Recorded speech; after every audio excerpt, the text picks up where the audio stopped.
which are beneath the darkness, the Spelunkers Demise. Once a renowned cave diver, Jack had explored some of the planet's most profound and treacherous caves. He was known for his expertise in spelunking and had a reputation for taking risks that others wouldn't dare. But as Jack began to age, he struggled to keep up with his younger counterparts. Desperate to prove himself again, Jack accepted an invitation to explore Arizona's newly discovered cave system. The cave was located deep in the heart of the Whetstone Mountains, known for their spectacular limestone caverns.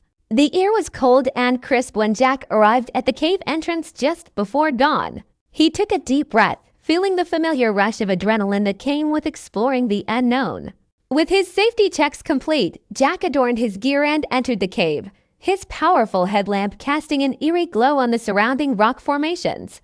Although Jack had explored numerous caves, each was unique. Looking at the narrow passages and steep drops that seemed to lead deep into the earth, Jack's stomach churned with excitement. He was confident his skills would allow him to navigate the treacherous terrain easily. But as he descended into the cave, Jack began to take risks that were too dangerous even for an expert like himself. He climbed over jagged rocks, maneuvered around stalagmites, and squeezed through narrow crevices, his heart pounding with excitement as he pushed himself to his limit. But deeper into the cave, Jack began to feel a sense of unease, a feeling that he was no longer in control.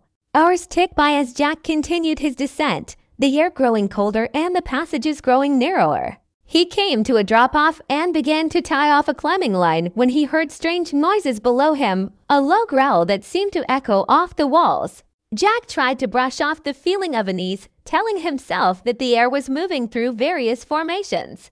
But as the noises grew louder, Jack realized air could not create those noises. He was determined to reach the end of the cave system, but as he rounded a corner, he came face to face with an otherworldly monster. The creature was unlike anything Jack had ever seen.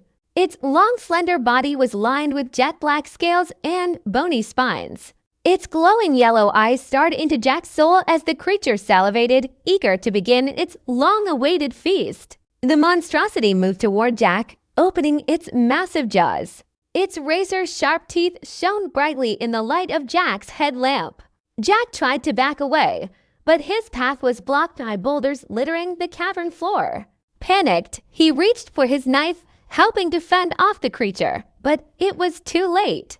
The monster lunges, grabbing Jack's body with its long, scraggy arms and sinking its teeth into Jack's flesh. Jack screamed in agony as the beast tore him to shreds, its jaws crushing bone and ripping flesh. As the last of Jack's screams echoed through the cave, the monster retreated into the darkness, dragging Jack's corpse in tow, leaving behind nothing but the sound of dripping water. For days, Jack's family and friends searched for him, scouring the mountains and the surrounding scrubland for any sign of his whereabouts. But in the end, all they found was an empty cave and the remnants of Jack's gear, torn and bloodied beyond recognition. The cave was sealed off, deemed too dangerous for any further exploration. But as the years passed, rumors of strange noises coming from deep within the cave began to circulate, a low growling that seemed to echo off the walls. And those who dared to venture too close to the cave entrance claimed to see two glowing eyes staring back at them from the darkness.